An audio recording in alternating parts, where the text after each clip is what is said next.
स्वीटी और कुणाल दोनों रतनलाल के कमरे की तलाशी लेते हैं और उन्हें वहां स्वीटी की ज्वेलरी और पैसे मिल जाते हैं। मैं तो पहले ही जानता था कि चोर आप ही हो। निकल जाओ मेरे घर से और दोबारा अपनी शक्ल मत दिखाना। रतनलाल आंखों में आंसू लिए घर से निकल जाता है। स्वीटी मन ही मन सोचती है, आज तो मेरी प्लानिंग सफल हो गई। जैसा मैं चाहती थी ऐसा ही किया और बड़ी आसानी से उस बुड्ढी को चोरी का इल्जाम लगाकर घर से भगा दिया।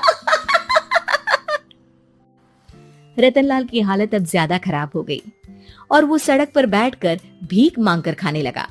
एक दिन वहां एक गाड़ी आकर रुकी और सड़क पर बैठे सभी भिखारियों को अपने सेंटर ले गई।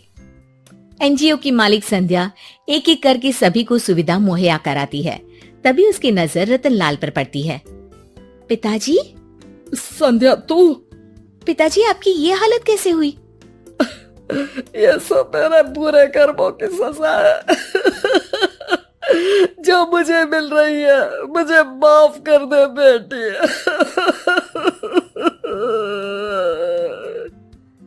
पिताजी, मैं आप पर बिल्कुल भी गुस्सा नहीं हूँ, क्योंकि आपने मुझे यहाँ भेजकर अच्छा ही किया। मेरी जिंदगी बदल गई। लेकिन ये सब हुआ कैसे बेटा? आप ये नए कपड़े पहनो, तब तक मैं योगेश्वर अंकल को बुला कर लाती हूँ। योगेश्वर अंकल? हाँ अंकल। योगेश्वर जी ने तुझसे शादी नहीं की थी?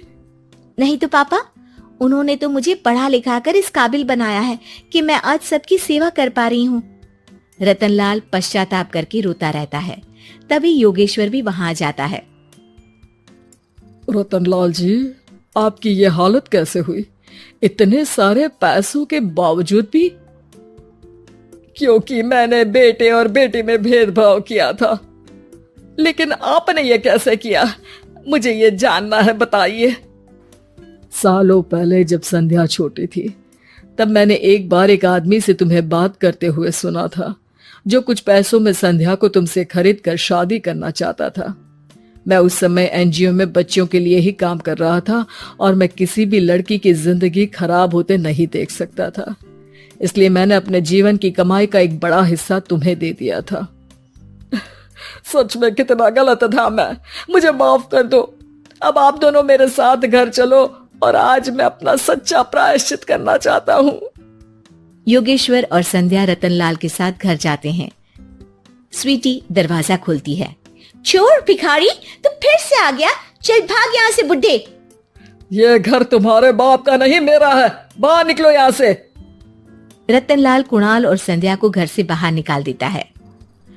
योगेश्वर जी, अब ये घर आपका है और अब आप यहाँ एक और एनजीओ खोल सकते हैं। शायद अब ये सच्चा प्रायश्चित है।